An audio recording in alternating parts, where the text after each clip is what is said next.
Welcome, guys, to How the Frack We Got Here, a show that takes the news and events of the week and try to make sense out of it all. I'm your host, the most Will Buchanan, and on this show, we simply are all about the facts. There are plenty of news stations out there that simply want to do anything short but inform you. Here at How the Frack We Got Here, that's all we believe in. We go up to the left, we go up to the right, we go up to the middle of independence. We go after all sides because there's more than one side of a story to everything, and you need to know it all in order to actually formulate your own opinion. And that's what we try to do here at How the Frack We Got Here. Thanks for listening, and hold on, it's gonna be fun. All right, guys. Today's date, September 25th, 2024, and this is How the Frack We Got Here. I'm your host, the most Will Buchanan. On the Frack We Got Here, we do take the events of the week and try to make sense out of it all. Before we do start, guys, let you know that we do pride ourselves on being a news podcast, which means we do our research to the most reputable sites with award-winning journalism and research. We do not do sensational news like Fox News, The Blaze, The Daily Beast, whatever extreme left or extreme right you get your views from. We simply don't do that. We provide you nothing but the facts.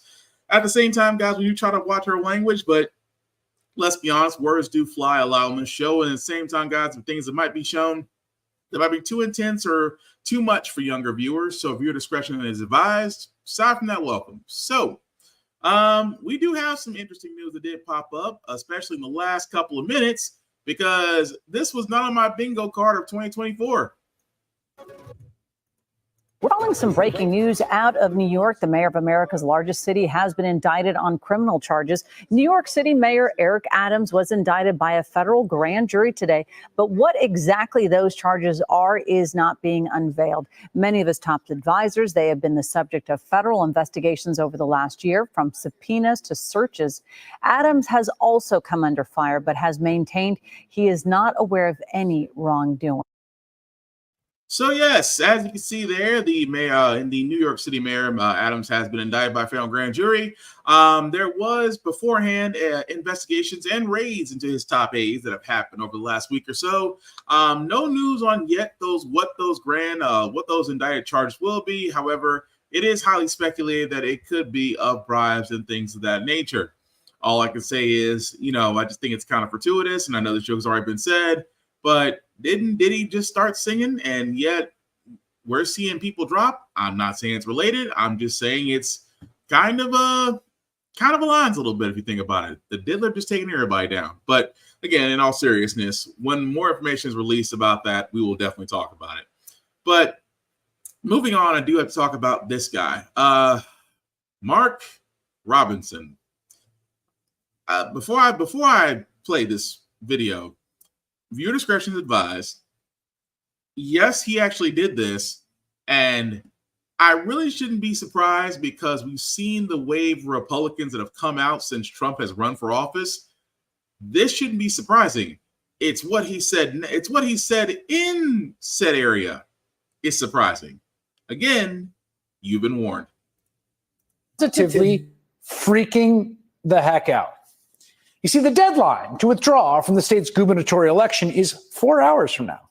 The state Republican Party really wants its candidate, Mark Robinson, to drop out. Even by the standards of Donald Trump's handpicked freaks and geeks, Mark Robinson is a uniquely terrible candidate. He's got a open history of rank anti-Semitism, along with a bunch of other bigoted statements. He's made grotesque anti-abortion ads accusing women of not being responsible enough to keep your skirt down.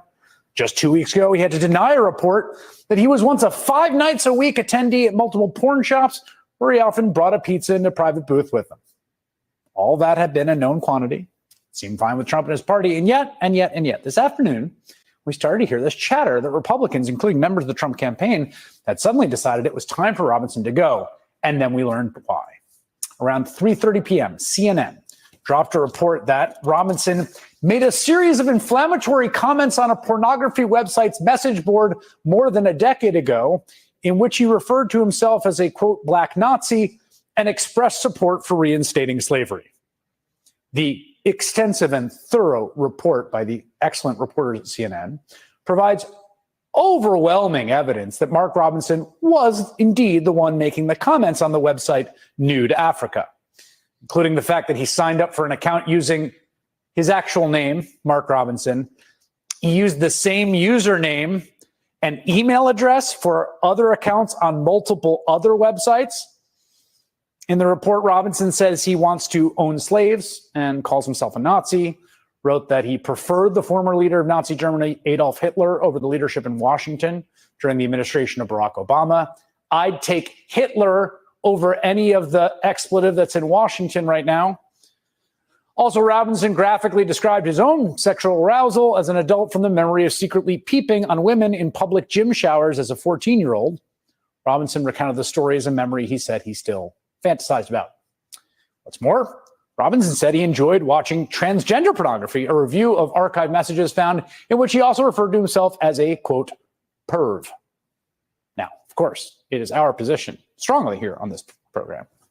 Consenting adults in a free country should be free to produce and consume any kind of pornography should they want to. Transgender pornography obviously included. It does, however, present a stark contrast with what Robinson says now about LGBTQ folks. There's no reason anybody anywhere in America should be telling any child about transgenderism, homosexuality, any of that filth. And yes, I called it filth. Does seem to be a bit of a filth expert. In an interview tonight, Robinson denied that any of the messages belonged to him. This is not us. These are not our words, and this is not anything that is characteristic of me, nor has it ever been. How do you explain all of the matching details on this profile? The profile on Nude Africa lists your full name as Mark Robinson. The email listed on the account is an email that you have used elsewhere on the internet, including with your photo. You have used that name, Mini Soldier, on multiple social media accounts, including Twitter, Pinterest, Black Planet, and YouTube. How can you deny, with all of these matching details, that this is you? Look, I'm not going to get into the minutia of how somebody manufactured these salacious tabloid lies. We should also note that the report uncovered some very specific language used in the posts at issue. Uncommon phrases such as gag a maggot, dunderhead, I don't give a frog's ass, and I don't give two shakes of it. They were used by the account on Nude Africa and by Mark Robinson on his personal Facebook page. Also, according to the report, Robinson spoke admirably about the KKK, implying he would join if the hate group allowed black members, made disparaging remarks about Martin Luther King Jr., calling him a racial slur and an effing commie bastard. Bit more than a bit ironic, considering what Trump likes to say about his good friend Mark Robinson. I said to this man, and when he endorsed me, he gave a speech, and I said, "You are Dr. Martin Luther King on steroids. That's how good you are. You are unbelievable as a speaker." And he got up and he's doing fantastically well in North Carolina. And I think he's going to be the next governor of North Carolina, Mark Robinson. I don't know if I'd put money on that bet right now. In fact, Donald Trump and his family have said a lot of nice things about the man who called himself a black Nazi and reportedly praised Hitler. Thanks as well to, I think, one of the hottest politicians in the United States of America, and who's become a friend of mine, Lieutenant Governor Mark Robinson. Thank you, Mark. We have to be very, very careful. We have to cherish Mark. He's a star. You have to cherish him. Amen. It's like a fine wine, because that's what you have. You have a fine wine. He's an outstanding person. I've gotten to know him so well and fairly quickly. I want to thank a very good man, and he's in there fighting. He's fighting, and we know he's a fighter. The next governor of North Carolina, Mark Robinson. Thanks, Mark. Well, listen, we know them. We know them well. We know Mark very well. Amazing guy. But Mark is a wonderful person, a wonderful guy, a person I've gotten to know very, very well. And I think not only are we going to win the state, I think he's going to win the state. It now seems as though Donald Trump might be trying to distance himself from the fine wine of a candidate. At least according to the Carolina Journal, citing an anonymous source, Robinson is under pressure from staff and members of the Trump campaign to withdraw from the governor's race. And that earlier this week, leaders in the Trump campaign privately told Robinson he was not welcome at rallies for Trump or vice presidential candidate J.D. Vance. He was slated to speak at the Vance appearance on Wednesday, but his office announced that Robinson had tested positive for COVID. Now, Robinson's pretty far down the polls, while the top of the ticket is locked in a tie in North Carolina. And to be clear, the deadline for Robinson to withdraw is today. He's got less than 4 hours as of now. State law says candidate can pull out of the race up until the day before absentee ballots start to go out for overseas service members. Those ballots go out tomorrow. Robinson's name is already on them. But according to Robinson, doesn't matter anyway because he is not going anywhere. Let me reassure you, the things that you will see in that story, those are not the words of Mark Robinson. Clarence Thomas famously once said he was the victim of high-tech lynching. Well, it looks like Mark Robinson is too. We are staying in this race. We are in it to win it. And we know that with your help, we will. I, for one, feel reassured. Now, let's just take a step back here. Maybe Mark Robinson is the most extreme version of the antisocial MAGA candidate. But is he really that much more extreme than J.D. Vance, who's just spent the last 2 weeks spreading essentially blood libel about Haitian residents of his home state? And what about Donald Trump, who also bragged about peeping on women while they undress, to say nothing of boasting of sexual assault and then getting found liable for sexual abuse by a jury? The guy who broke bread at his home with a man who praised Hitler and an avowed white supremacist. This is the Republican Party under Donald Trump. I gotta say, North Carolina Republicans, I think it's gonna be a little hard to return your candidate now, you know? You broke it, you bought it. Mark Robinson's your guy. And yeah, that crazy. Not only did this man, and I know I'm gonna hate myself for repeating this. Let's think about this. The guy who is now trying to run for governor of North Carolina. Look, you're consenting adults. You can do whatever, as long as you're not harming anybody, you're not harming people or kids, you could do whatever it is you want to do. Go to a porn store, knock yourself out. Go to a porn store with pizza. Serial killer vibes. But again, as long as you're not hurting anybody and not having children involved, go nuts. However, when you literally admit on certain websites that you call yourself a black Nazi, that you prefer Adolf Hitler to former President Barack Obama, that you say you wish they could bring back slavery and you want to join the KKK if they would have you. Wow. And again, in this day and age, Trump is basically the makeup remover that really caused all this. Because you got to think for a second. A candidate like him, a candidate like Byron Donald, who says that black people did better under Jim Crow than they did now. You would not get idiots like that speaking and thinking they had a shot in office unless it was Trump. And now you see Mark Robinson trying to save, you would think calling yourself a black Nazi, that should you might as well just gave up any hope of winning the governorship at that point. But then you double down and say, you speak about your preferences and that you're a perv and that you looked in on women since you were a kid. And you sounded more like a sexual deviant than a person that was actually just admitting their vices. And it is amazing to me that, as they said, he hasn't dropped out. At the time of that actual piece being made, he hasn't dropped out the race. That was 4 hours ago. That 4 hours was long overgone. At the same time, now there's a problem. Now North Carolina Republicans have a problem. You're kind of stuck with him. And again, how can you be stuck with a person that literally and figuratively says all of these things, then turns around and says, well, that wasn't me. That's just somebody basically trying to be me. When the same words and username are being used on your site, your Facebook website, or your Facebook account, and every place else, but someone just decided to go through all this trouble to say things that you've already said yourself. Sorry, you're not Shannon Sharp. And even Sharp had to admit, sometimes you just need to own it. Now, if you want to be a degenerate deviant, that's on you. But to be a deviant and then try to run for office, no. Not the fact of what this man has said about abortion, what he said about women not being able to. He said women should not be able to vote. He says that there should be a heartbeat law for abortion. That transgenders are confused, even though he just admitted that's his favorite kind of video vice. The man itself, and I've always said this whenever it comes to Republicans being the family of family values, the party of family values that they call themselves.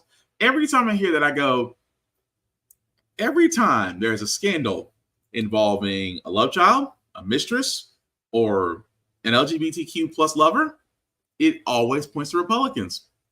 I swear they hate themselves. It's like being in the closet but forever hating yourself. That's what it sounds like whenever it comes from them. But Trump sitting there calling him Martin Luther King Jr. on steroids. You ought to know off the bat that itself is a contradiction to begin with.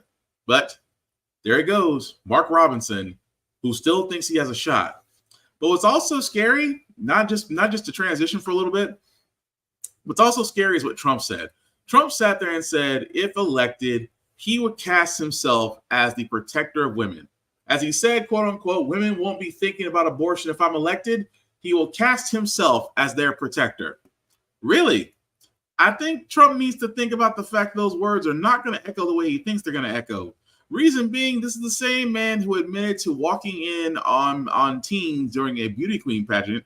He's walked on women during the Miss America pageant.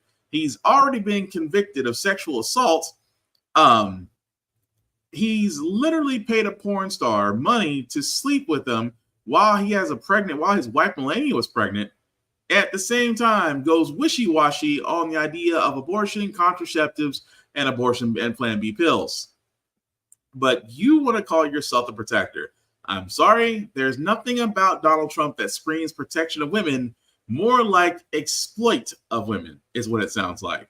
And yet the crazy part is some women actually will believe him. Even though all the evidence would say otherwise, it is amazing how many people still believe him. But again, I digress. He's still holding on to the fact that Haitians have been eating dogs and other animals, even though no evidence out there would suggest it. Although another thing that Trump said that a lot of people should know about, that he sat there and said that he'll help U.S. businesses through tariff and taxes.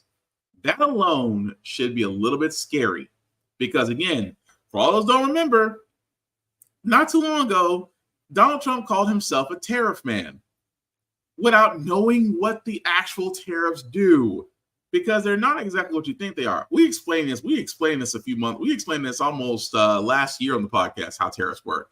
Tariffs are basically passing on the cost of doing business to the consumers in just the shortest form ever. You wonder why you're paying more? Because of tariffs. Because again, we are not a great export country. We have become an import country. A lot of manufacturing has moved overseas and therefore has changed the way our actual commerce works. So instead of us exporting things out, we're now buying a lot of things in. What Trump tried to do as an idiotic person was, hey, we're gonna put tariffs on everything from China. Anybody that has a brain cell and can read the back of anything knows that 90% of what we have comes from overseas, mainly China. And yet the prices on these things have went up. So because those prices have went up, that means cost of living has went up. Those same products that we're using, including electronics, things of that nature, those prices went up. And why?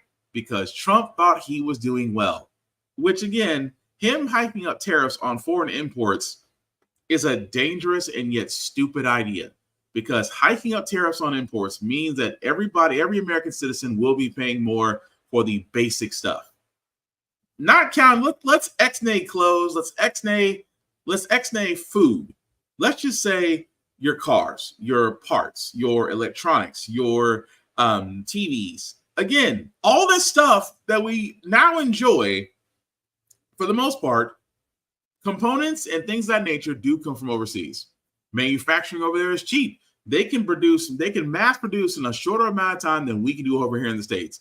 Now, you could argue that, over there, you have to worry about wages or things of that nature, because we've seen with Apple that they had issues with their Chinese warehouses, but they can produce and ship out faster than we can, and been doing so for a number of years. And now Trump wants to turn around and say, we're going to tax those people, not knowing that you're really shooting yourself in the foot and reloading. And then the other thing he wants to, reducing the corporate tax rate. No. I had this argument with people because, again, people don't understand. The corporate tax rate should never be low. The highest it's actually ever been, I think in recorded history, was maybe close to 67%, and that was during the 1920s, 1930s. 67% is a good amount. Where we are currently right now, in a not good place, because right now Trump wants to reduce the corporate tax to 21%. I think we're hovering somewhere between 27 and 28 right now. Even now, the corporate tax rate being at 27, 28% makes those corporations happy. It should be higher. Reason being, and I'll say this all the time, guys, that whenever America's economy has always done well. It's done well because of three things. Number one, you have a high-ass corporate tax rate. That's what it's supposed to be. It's supposed to be high. These corporations have money, have means, have areas to do loans they have the securities to do loans and things of that nature. Why did they need a tax break? Their profits mean all they're going to do is fill their coffers. It doesn't, Ronald Reagan trickle-down economics, it doesn't go anywhere. So what have they done? Corporations of rich people, their profits leading to their mass wealth have grown in a pandemic era. So again, the corporate tax rate can be higher. At the same time, the tax breaks that Donald Trump put in need to be removed. Why? They only benefit those rich folks and corporations. Small businesses and people like you and me don't get those tax breaks, and yet we're paying more. Again, when the economy was thriving, tax breaks were given to the middle and lower class, while the upper class paid more because they could afford it, and the corporate tax rate was high because they could afford it. Was the greatest times that our economy actually could say was moving in the right direction. And yet, at the same time, historically, the economy has always thrived under a Democratic administration. Every Republican administration, the economy has literally just took a nosedive. And that's not me not picking the sides. That's history, which should go along to tell you that what Trump wants to do is literally just, batshit crazy. But speaking of batshit crazy, and this is starting to become a thing now, that these kids, these shooters that are going after schools, these kids that are doing death threats, people are not playing anymore. And they're fine doing things. They're fine holding people accountable. People being sometimes the parents, especially with the Georgia father that was now indicted. Now the mother has been indicted. Mother of the suspect in the deadly Georgia high school shooting has reportedly been indicted on unrelated charges of elder abuse.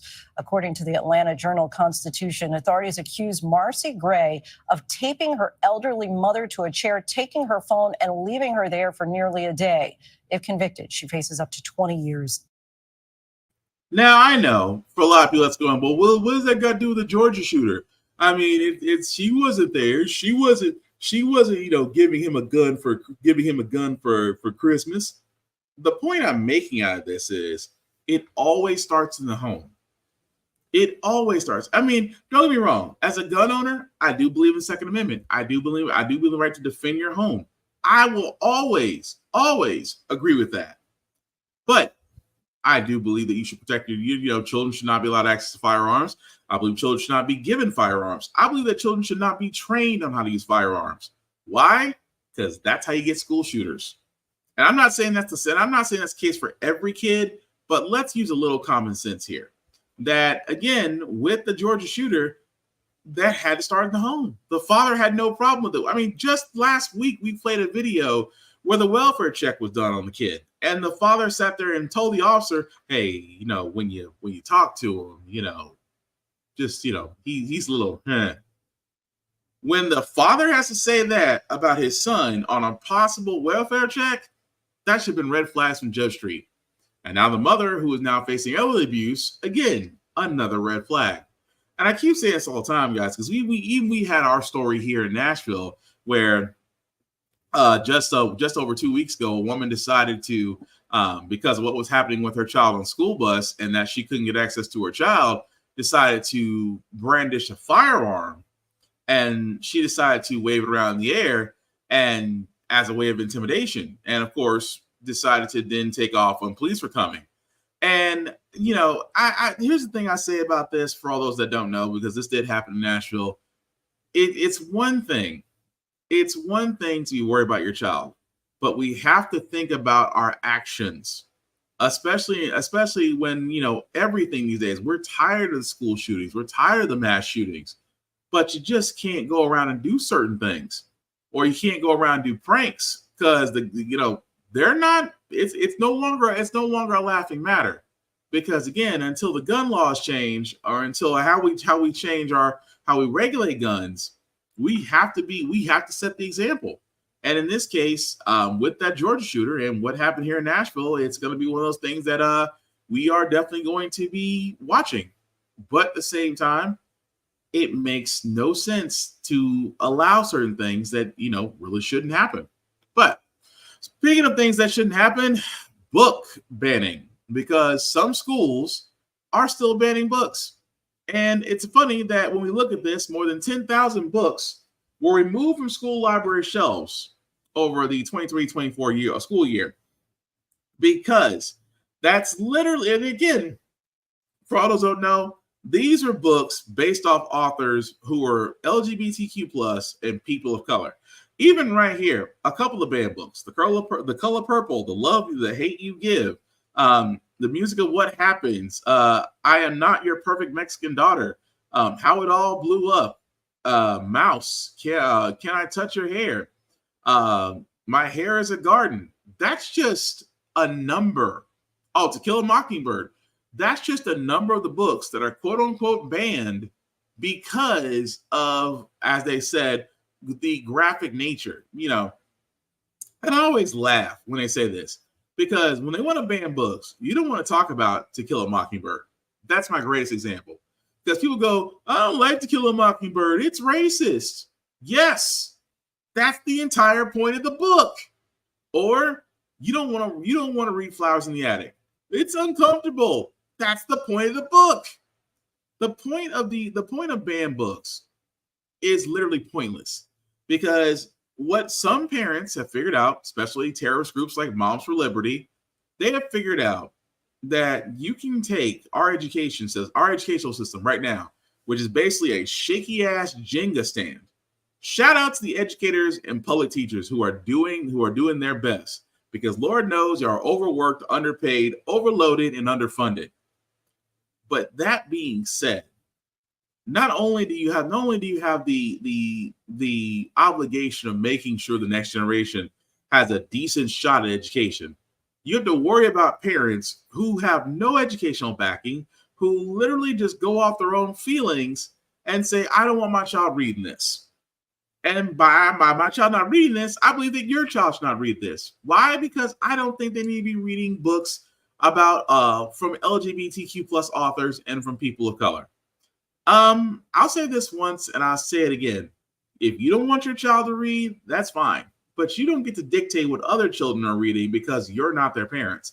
And even more so, I've never seen, and there's books out there. Fahrenheit 451 is a great example of what's going on right now. Because out of fear, books, they're not burning books yet, but out of fear in that story, books were burned because of the knowledge. And I've always said it, books open up minds. Not only open up minds, they actually introduce what I call critical thinking. And not honestly to get on my soapbox right now, but in some educational systems, they can't teach critical thinking anymore. Not that teachers don't want to, it's because the school system would rather ensure that kids learn to beat a test instead of learning to think for themselves. And that's missing from a lot of school systems. And you would think banning books should not be a thing. But here we are in 2024, and it's 1984 all over again. And I ask that question all the time to those parents who believe their children should read a book. Why do you not think that your children should not read To Kill a Mockingbird, Of Mice and Men, The Catcher in the Rye? I'm just curious. Because would you rather have them read Chicken Soup for the Teenage Soul, The Purpose-Driven Life? I'm just saying, because if we're going to start banning books from school libraries, start with the Bible and go from there. Just saying. Moving right along, guys. Unfortunately, another mass shooting has happened. And again, we find ourselves asking the very same question of when is it going to stop? Mass shooting in Alabama overnight, leaving 4 people dead. The mayor of Birmingham and law enforcement officials giving an update on the manhunt for what they say are multiple gunmen. Officials confirm it was a targeted shooting that killed 4 and injured at least 20 other people, saying the shooters were looking for a specific person. Joining me now is Birmingham Police Chief Scott Thurman. Chief Thurman, thank you so much for taking the time. Let me just say, I'm sorry this happened in your community. Everybody there obviously on edge. Want to know the latest on the investigation if you can. So our detectives are working with our federal partners to figure out who the responsible parties are to get them in custody and get them out of our city. This is a scary situation. This is a packed area. We're seeing some video of it there. People out on a Saturday night, crowds of people at restaurants and at bars. How reckless, in your estimation, is what happened last night? Well, it's extremely reckless. This is one of our entertainment districts. It's an area that we usually have a lot of patrons and citizens come out and enjoy themselves, as you said, in restaurants, bars, nightclubs, things of that nature. And so just very, very distressing, very hurtful that this occurred in our city and occurred in this area and that so many people were injured and several lost their lives. I know you are obviously not at the hospital, you're not a doctor, but can you tell us anything more about some of the folks who were caught in the crossfire, innocent bystanders, what kind of injuries they suffered? I don't have that information, other than they were shot, obviously injured from gunfire. And we had heard that you had told us that there was a switch on this firearm that allows it to fire like an automatic weapon. Can you tell us anything more about that? So not necessarily it was a switch, but we believe that the firearms that were used had been converted to fully automatic. So we're still trying to gather information as to what type of weapon we use. We do have shell casings and some other evidence that we're processing at this point in time. Okay, and you're still actively looking for multiple shooters right now. You've got the FBI and ATF helping? Yes, sir. All right, Chief Thurman, we know it's a tough day. Thank you so much for taking the time. So what's crazy about this is, as the story develops, I just wonder if it's going to be the same thing all over again. And I don't want to say it, but when they do catch the gunman or gunman, it's going to make me wonder the same thing. How do they get the guns? Because criminals, these are, although they are terrorists, in my opinion, but the last couple of terrorists have got their guns legally or gotten them from a family member or, had red flags, but nobody checked on them. So I can only imagine as that story goes on, how much we're going to find out much more about that. I just hope it's not the same thing. But again, with gun laws coming up, it's hard. I mean, with gun violence on the rise, especially with mass shootings, we keep asking ourselves, what more is it going to take? Because honestly, I thought Sandy Hook was going to be it, but Republicans, this will be your time to shine because you guys are usually backing the NRA and other gun owners, and yet it is amazing to me that whenever gun control comes up, Republicans are always quick to say criminals don't obey laws and walk off. And yet, for y'all to be the biggest supporters, y'all have zero accountability whenever it comes to the idea that we must do more, really and truly. So again, we're going to find out what that story is as it develops. But anyway, moving on to Boeing. Boeing may not be much of a company if they don't get their strike ended. And right now, it ain't looking good for them. We're going to turn now to the latest on the Boeing strike, the union rejecting the latest offer. Trevor Ault is tracking this for us. Good morning, Trevor. Good morning, Robin. This is a really big deal. We believe this has already cost Boeing about $500 million, and it's still ongoing. They might be at an impasse. The union for the machinists on strike has rejected Boeing's offer. It includes a 30% raise over 4 years. Boeing calls this its best and final offer, but the union had asked for 40%, and they say this supposed final offer misses the mark. So this strike has halted production on many Boeing jets. It's now on day 11. It's estimated to cost $50 million per day, and who knows when it might end. Who knows? Yes. Who knows? But we do know that there's some news when it comes to the air traffic controller shortage. Absolutely, yeah. It was something we've been reporting on for some time. The FAA had said way back in the spring they were short about 3,000 air traffic controllers, which is a huge number, but they say they've made major progress here and exceeded their hiring goals. They've hired more than 1,800 in 2024 so far. In April, of course, Congress passed a plan to help increase controller pay. That's a big reason behind being able to hire so many more people. But the shortage had been linked to delays and a number of close calls on airport runways. There's still a shortage, but it is much smaller than what it used to be. Okay.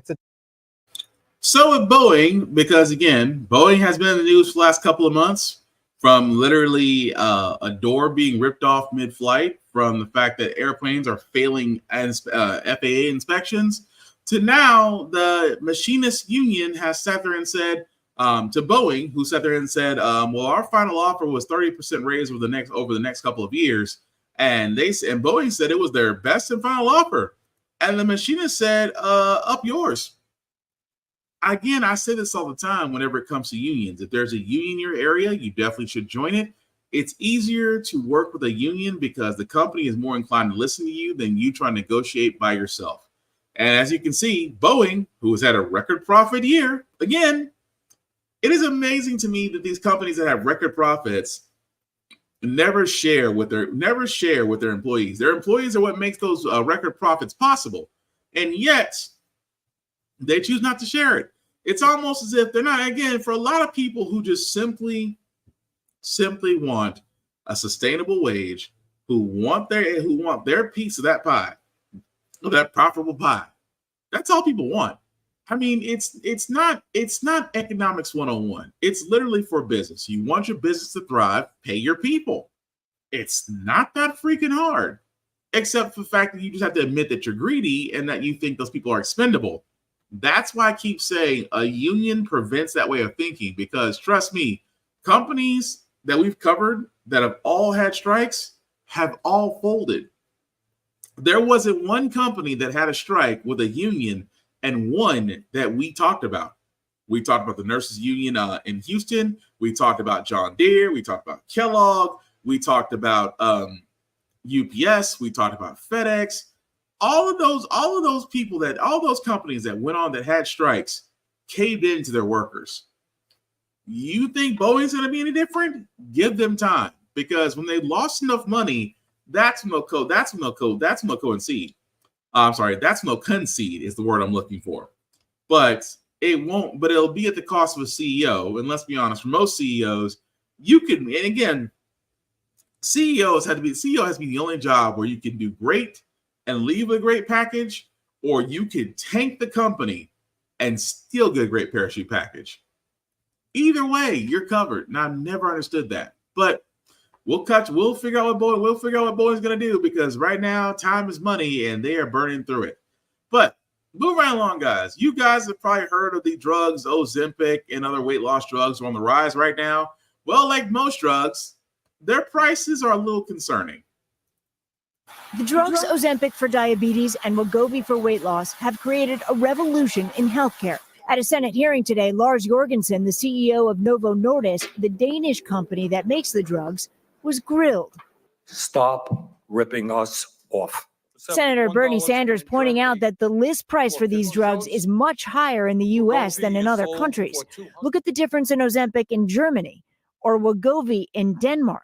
The outrageously high price of these drugs could bankrupt Medicare and radically increase premiums to absolutely unaffordable rates. And that could mean people who need what may be life-saving drugs may not get them. Is this acceptable to you? Senator, any prospects of patients not getting access to the medicine they need, I think is terrifying. We don't decide the price for patients. That's set by the insurance companies. Jorgensen argues the pricing system in the U.S. is mostly to blame, specifically pharmacy benefit managers, or PBMs, that wield enormous power over access to drugs and the prices patients pay, according to a recent study by the FTC, which says these powerful middlemen may be profiting by inflating drug costs and squeezing Main Street pharmacies. We shouldn't let up on having Mr. Jorgensen and other CEOs here and pressing him, but we got to get serious about the PBM reform. Senator Sanders announcing 3 of the largest PBMs say they are willing to expand access to the drugs if the company lowered its prices. Sit in a room with us and work on an agreement? I'll be happy to, as I said, do anything that helps patients. While some on the panel took note of the company's achievement. Novo Nordisk is not the villain in this story. They're a hero. We should be here celebrating this miracle innovation. The hearing ended without a commitment from Novo Nordisk to lower prices. Stephanie joining me now. What could the results be if the PBMs and Novo Nordisk do come to the table? Well, Lester, the largest PBM in the country is CVS Caremark, and they shared with NBC the letter they sent to Senator Sanders that assures a price drop would lead to expanded coverage and expanded access. Now the pressure is on Novo Nordisk to drop that price. All right, Steph. Okay. So for a lot of y'all that are wondering out there, because again, for PBMs or pharmacy benefit managers, let's provide for providers, I should say, for provider benefit managers. PBMs are basically like Cigna, Humana, CVS Caremark, people that provide those insurances and coverage and prescriptions out there for people to enjoy. A lot of people use them, right? Now, when you look at Novo Nordisk, who actually does Ozempic, it's amazing to me that when it comes to drug companies and insurance companies, they love this finger pointing thing. Oh, we don't set the prices. They do. PBMs, or I should say, or CVS Caremark, to keep it short, is pointing back at them like, we don't set the prices. You guys do. So as the consumer, because a lot of people depend on prescriptions, whether it's life-saving medication like for diabetes or for blood clots, heart complications, you name it. If it's life-saving and you need it, you're basically in between these two juggernauts because they basically don't want to admit the one thing that we all already know. They never want to agree with lowering the prices. Number one, the U.S. is a closed drug market. Closed. What I mean by that is they only do certain companies. Certain companies in certain countries are allowed to actually sell, or I should say, produce or have their drugs in the U.S. Now, it's not as open as, say, Canada or Mexico or Germany or the UK or, I can keep going down the list. Those other companies outside us are open drug markets, which means that you can get the same drug from various other companies. The prices are extremely lower than what you would pay in the US. Now, why am I saying that? I am saying that because currently in our healthcare system in the US, again, like I said, it's a closed market. The corporation, the long and short of this is the PBMs, along with the drug manufacturers, decide the price. They just want to point fingers because it's a lot easier to point blame than hold accountability. Whereas you see Novo Nordisk saying, oh, no, we didn't, it's not us. The PBMs decide the price. Okay. So let's just do a little experiment here in common sense. If Novo Nordisk was selling Ozempic through CVS Caremark, and by that CEO's admission, he says that the PBMs control the price. So if CVS Caremark turned around tomorrow and said, for all those that are using Ozempic, instead of you guys paying $300 to $400 a shot, you'll now pay $5 to $10 a shot. Now, if that was said, I guarantee Novo Nordisk would pull Ozempic from CVS Caremark. Why? Because they're not making any money. And that's the killer part. The killer part that Novo Nordisk CEO is not saying. We're not going to make our profit margins because in this country, we can sell high to you and it's legal. And CVS Caremark will still get their piece of the pie because the price is high. But we'll keep pointing fingers at each other because it gives you some sort of closure, which I hate. I hate the fact that we're not on a single payer system. I do believe we'll get there eventually, but we should be on a single payer system. We should, at this point, literally and figuratively, for life-saving medication should be free. Should be. You need it to live. If you have heart condition issues, or diabetes. We just, like I said, not so long ago, we covered the fact that there was a shortage of insulin for insulin medicine for diabetics. That some diabetics, depending on, their situations, the fact that the price skyrocketed, had to ration their insulin, a dangerous thing that should never be done. So imagine if we actually did turn around and sit there and say, you know what, maybe life-saving medication should be free and the cost should be lowered. And maybe we should open up the U.S. to other drug markets. But then you would have the PBMs crying foul, saying we won't be able to maintain our profit. I mean, we won't be able to compete. And that's the whole idea of business. The thing they don't want to say is when it comes to healthcare in this country, healthcare is a for-profit business. And that is the effing problem. But moving right along, guys, again, another trigger warning, especially for a lot of questions that we're about to ask about what happened in Gettysburg College regarding what a student did to another student. And again, you've been warned. Tonight, we're starting to learn some more about the investigation into a racial slur apparently being carved into a Gettysburg College student's body. And we're hearing they were teammates.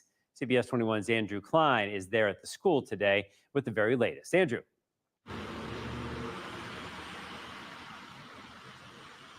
Well, Joel D., according to the parents of the victim, they gave a statement to the Gettysburg, and that's the school newspaper for Gettysburg College. They said that a racial slur, the N-word, was scratched into their son with a box cutter by one of his teammates on the swim team. Now, the alleged perpetrator has been kicked out of school, according to the Gettysburgian, and the family in that statement with the college went out and said, 2 weeks ago, on the evening of Friday, September 6th, our son became the victim of a hate crime. The incident took place at a gathering of swim team members. It is important to note that he was the only person of color at this gathering.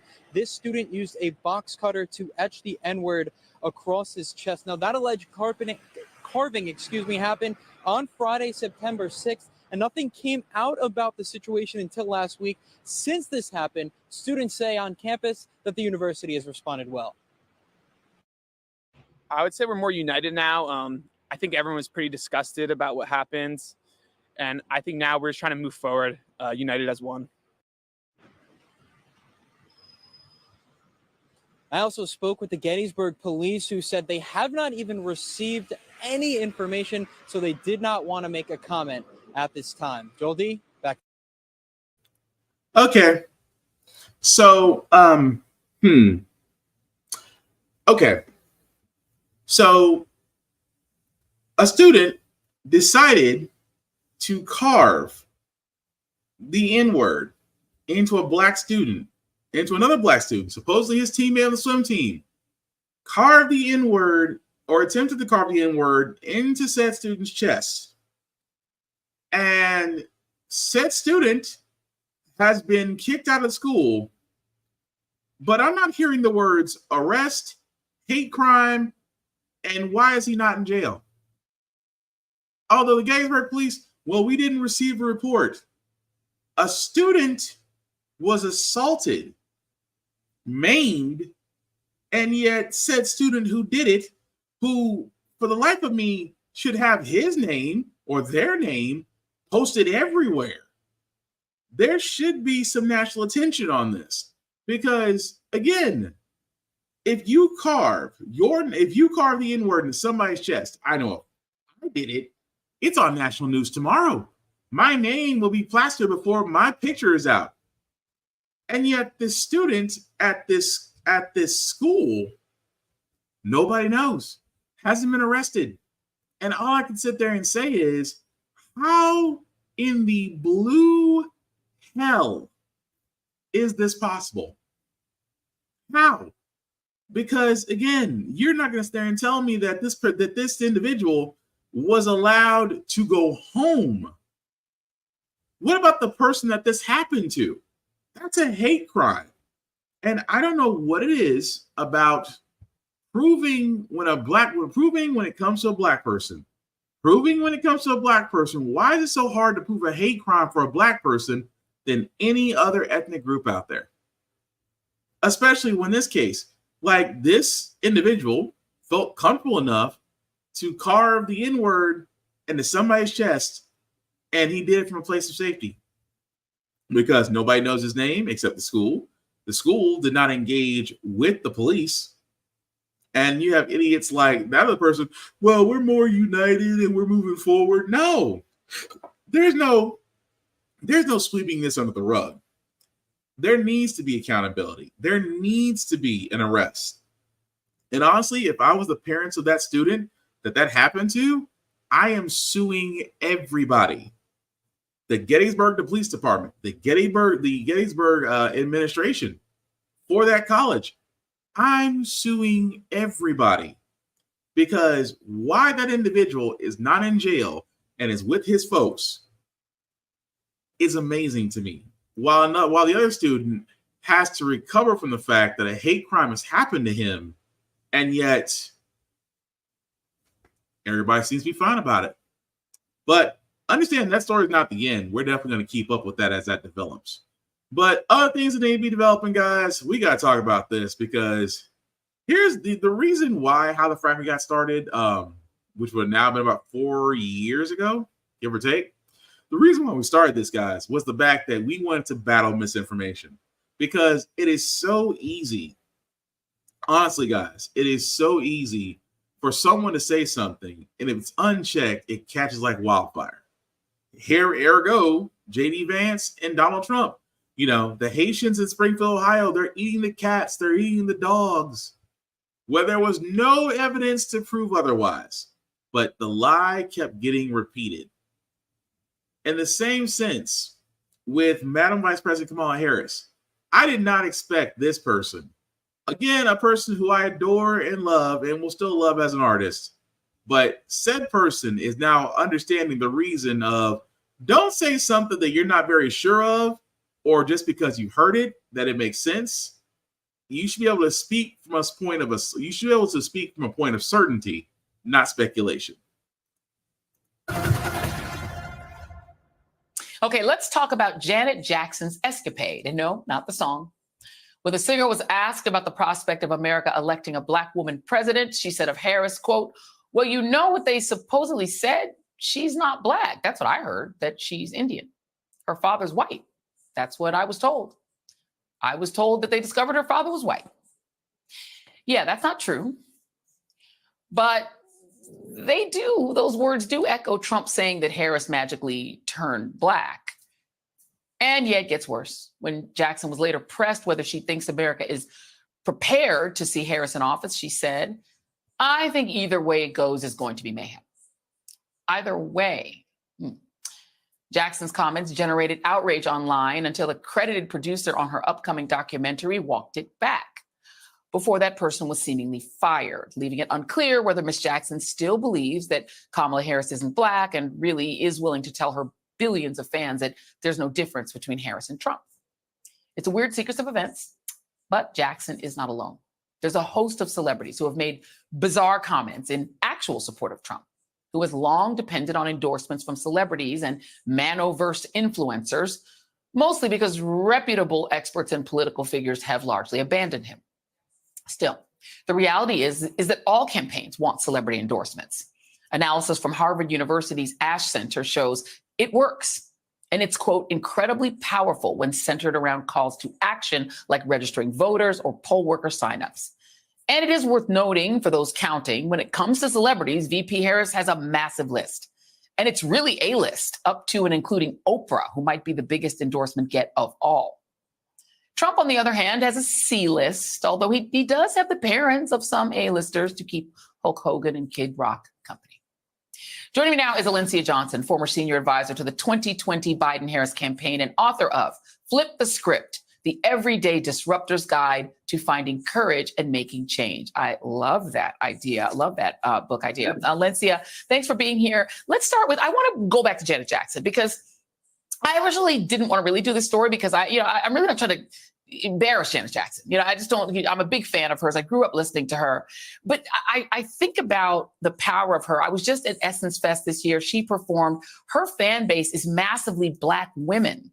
Black women all around the world are her core base. And if she is this subject to misinformation and disinformation, I feel like she actually does have the power to spread that disinformation and misinformation. And that winds up disempowering Black voters, Black women voters in particular. What do you make of it?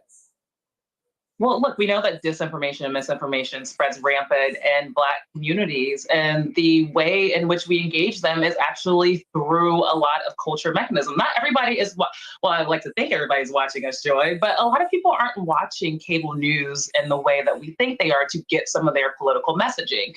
And as you mentioned, Janet Jackson has a huge fan base. Look, I was a Janet Jackson fan before I was a Beyonce Beehive member, right? She also has talked about racism and sexism and discrimination in her music. I mean, all of the Jacksons have, right? And so I think it is great for us to talk about it because people are a little bit disappointed.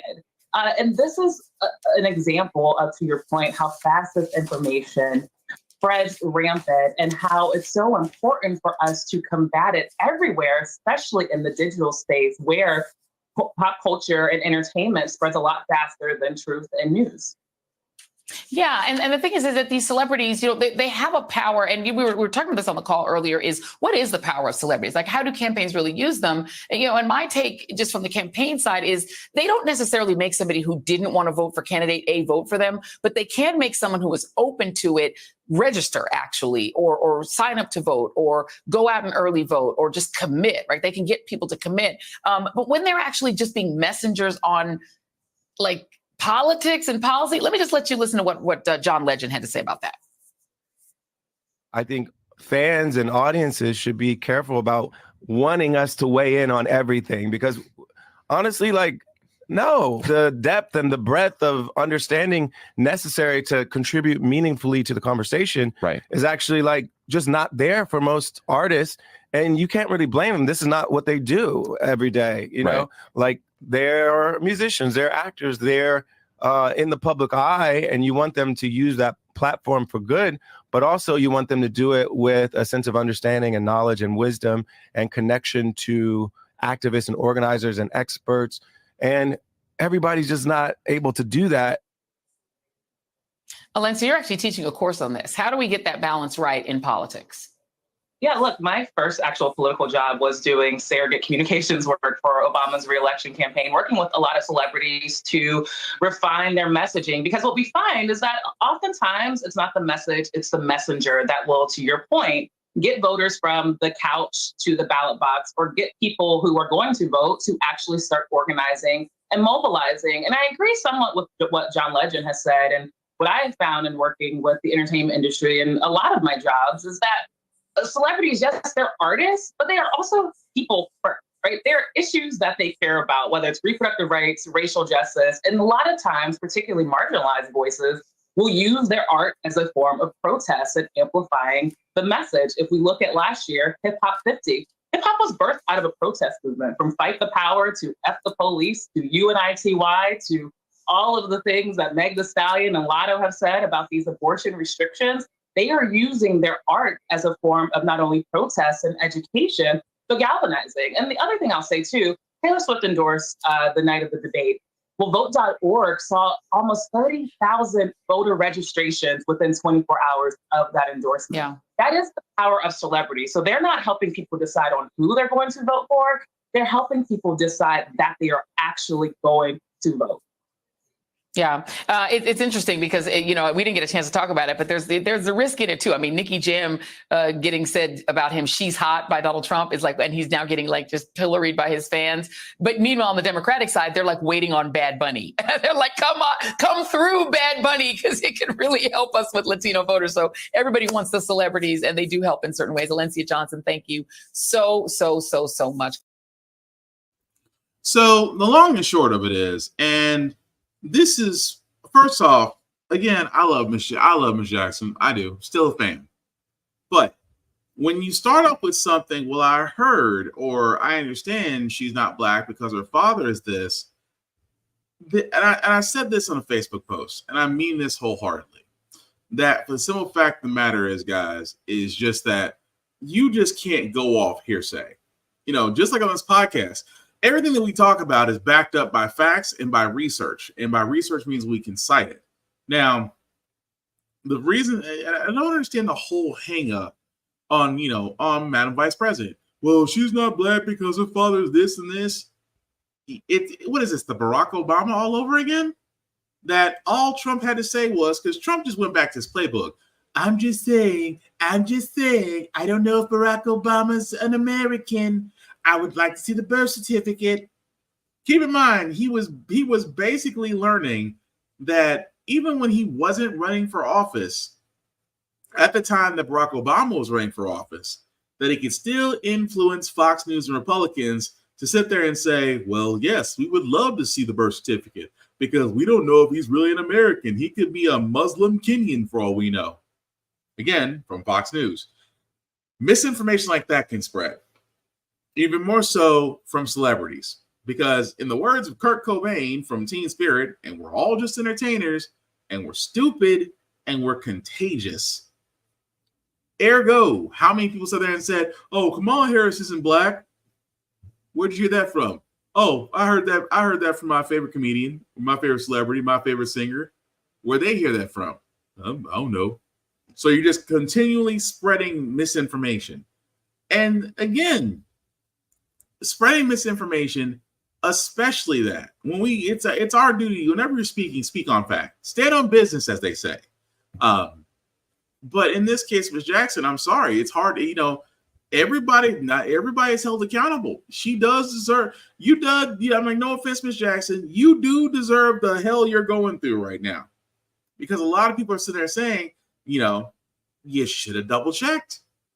You should have double checked. Even more so, made yourself an ally.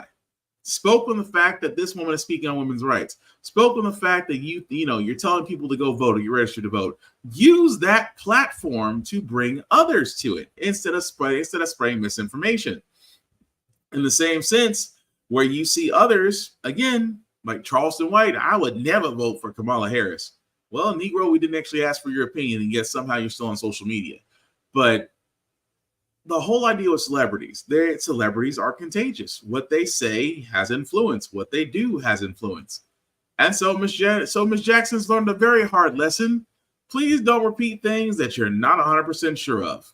Just saying. But aside from that, guys, before as we get to our last story, because we did keep that last, we did keep the story last for a reason. Just because the name Marcellus Williams should definitely be as a tale whenever it comes to the death penalty and Missouri and Texas and Mississippi and all those good old boy states. If you don't know this story, I'll let Ms. Reed tell it.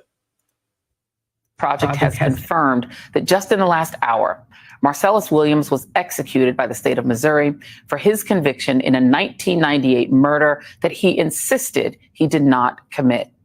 It comes despite strong opposition, including from a top St. Louis prosecutor, as well as the family of the woman Willis was accused of killing, who said he should serve a life sentence instead of the death penalty. And as several questions still surround the case that brought his conviction. Williams' attorneys claim that the prosecution mishandled the murder weapon and had improperly struck prospective jurors because they were Black. But yesterday, Missouri Supreme Court and governor ultimately refused to intervene. And tonight, the U.S. Supreme Court rejected 2 appeals to spare Williams' life over the objection of the liberal justices, Ketanji Brown Jackson, Elena Kagan, and Sonia Sotomayor. Williams is the 3rd inmate executed in Missouri and the 15th in this country this year. He was 55 years old. He will never be older because Missouri is a state and we are a country that maintains a system of official killing without mercy, even amidst evidence of innocence. So yes, Marcellus Williams, unfortunately, execution did go through, and as of yesterday, as of this early this morning, he was actually executed.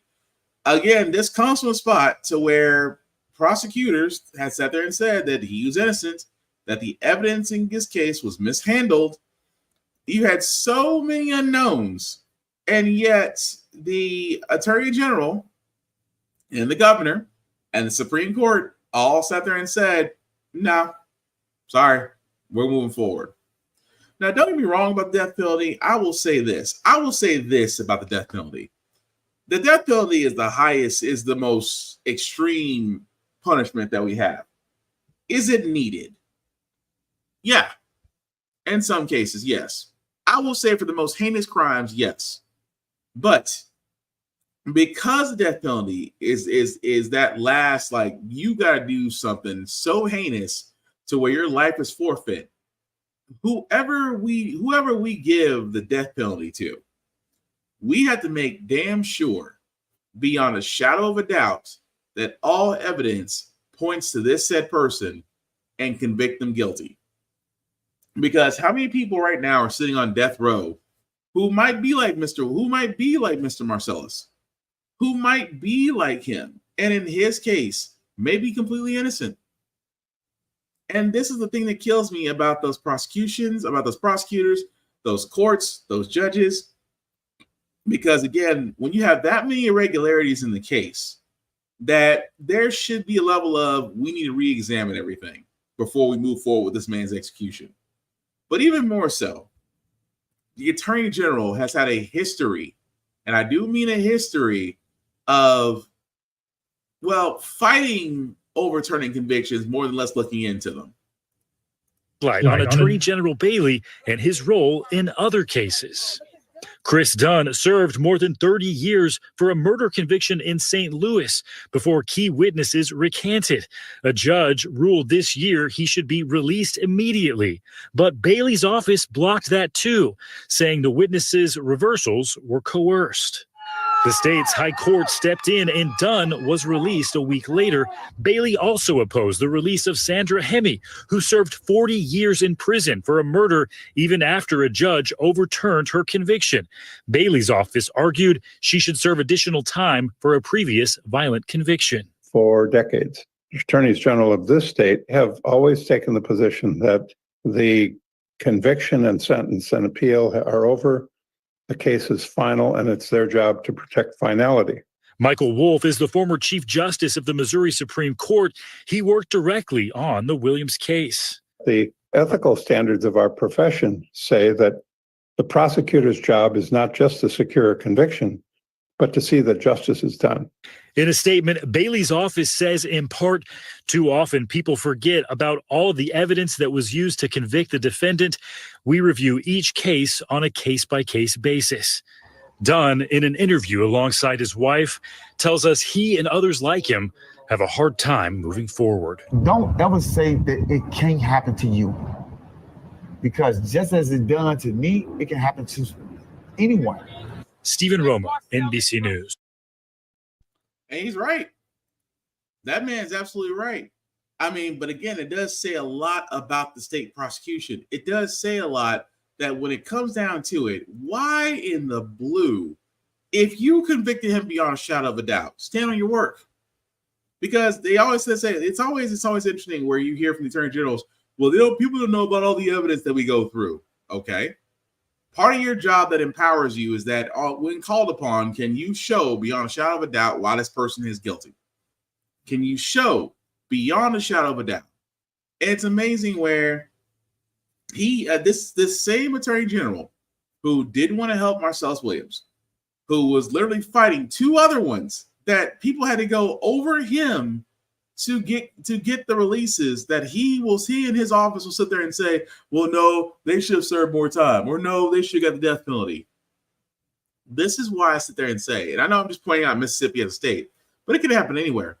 Texas, Tennessee, North Carolina, South Carolina. I know not just necessarily the South, but still, when we are putting people on death row, we have to make sure beyond a shadow of a doubt, and when called upon to prove said evidence is the reason why this conviction needs to happen, they should be able to do so. That's their job as a prosecutor.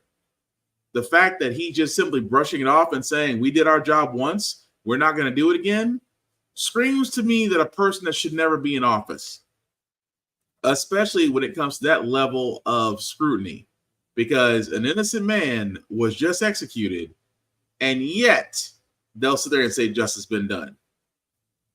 Like I'm saying, it's fracked up. But again, this is why we vote. But we're going to go move on to our feel-good segment, guys, because usually on How the Frack We Got Here, we usually talk about doom and gloom. Sometimes make use of faith in humanity. But hey, it's Wednesday, hump day. Tomorrow's Friday, which is Thursday. We will lead guys out some good vibrations. And I keep on saying, if kids are amazing. And I'm not just saying that because I'm a father myself. But just kids, when they put their minds to something, or they get hooked onto something that just excites them, there's just pure joy in when they do, and when they talk about it or do something. And this one young man not only loves science, but loves to teach other people about science. No, that mushrooms are actually a fungus. But what do you think would happen if we damaged one of these areas? When I was 2, I started being really curious, and of course that drew me to science, because science is like 99% curiosity. When I was 4, I was like, Mommy, I've learned so much and I want to share my knowledge with the world. We started with YouTube, then graduated to Instagram, and then now we're on Facebook and TikTok. This is the most important meal of the day. And you know why? Because when you eat food, you get nutrients. And the nutrients get processed into energy by your cells, and guess what? That gives you energy to start your day. I have a presentation on the immune system. I feel overwhelmed because we started this with a passion. He wanted to teach. Our intention wasn't to go viral and go all over the place, but he wanted to teach the whole world. And then the whole world came to see the good works that he was doing. And as parents, that really gives us a lot of joy because, first of all, he's fulfilling his mission. And then also he's educating the world. Science isn't some boring textbook subject with all the math, business. It's fun and it's all around you. Like, see, even just dropping this pencil, I applied like 3 million science principles. My message to other parents is that we pay more attention to our kids, because they start demonstrating these giftings at a very young age. So pay attention to them. And then as soon as you identify that this child of mine likes this, you as a parent do whatever you can to support that child, to bring that, nurture that giftings that a child has. One more tip of advice, don't forget to keep on sciencing. I don't care what nobody says. That's freaking adorable. But yes, that is Sean the Science Kid. Again, 10 years old.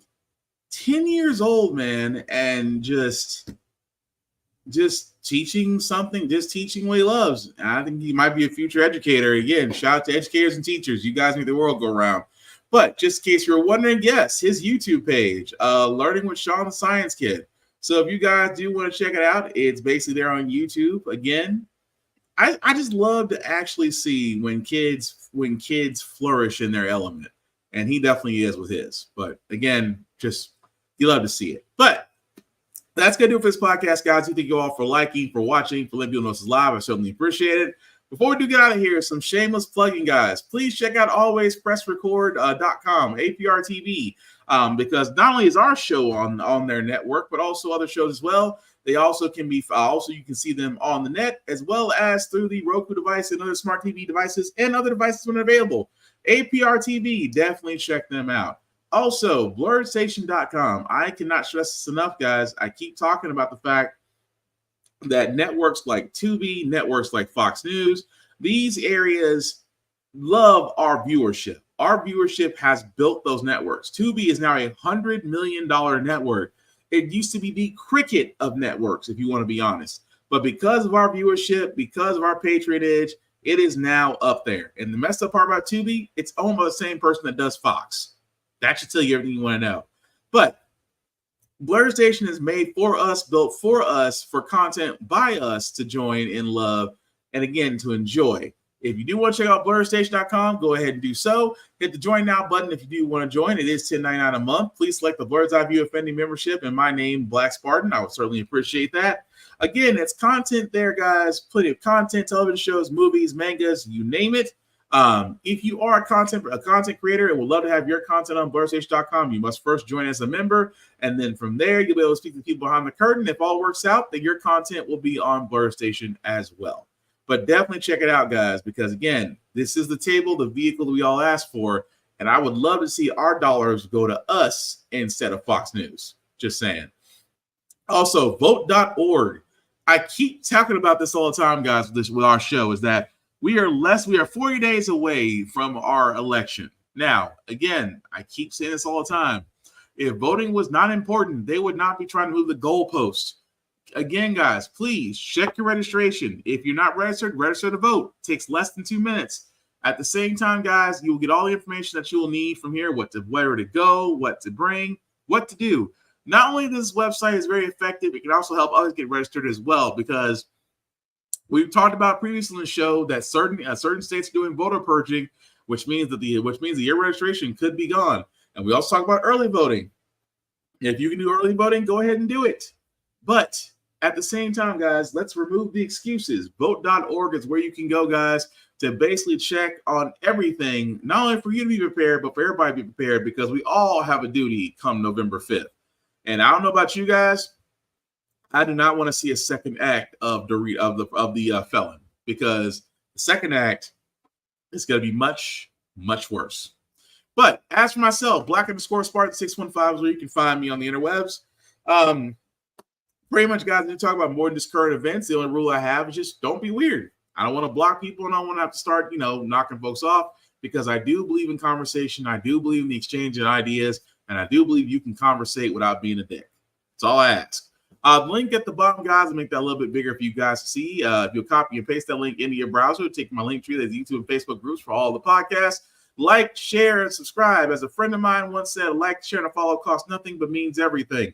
At the same time, guys, like the YouTube channel, like the Facebook group, because again, this simply cannot be done without you. As our mission here at How the Frack We Got Here is to basically beat the misdirection, give you all the facts, and do so with the trust that you understand that we're definitely doing our research here. We're not News Media, Newsmax, or all those other crazy indentations Fox News.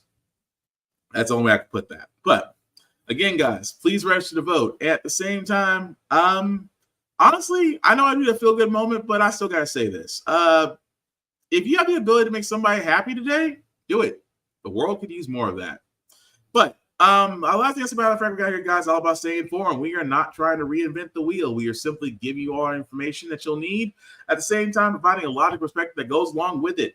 We do better as society when we're informed. We're progressive. We move forward. We try to right the wrongs of our past. We're making decisions now that we should have done back then. Like electing our first Black woman Supreme Court, electing our first Black woman Federal Board of Governors, and hopefully down the road, electing our first Black woman as the first, second Black person, but first Black woman of these here United States as Madam President. When we don't learn from history, we are doomed to repeat it. That's what we keep asking ourselves. Why does everything go up by your paycheck? Why are we electing different politicians but still the same old game in Congress? And most importantly, how the frack we got here? Thank you all for watching, guys. Please take care of yourselves and each other, and we will get through this. Peace.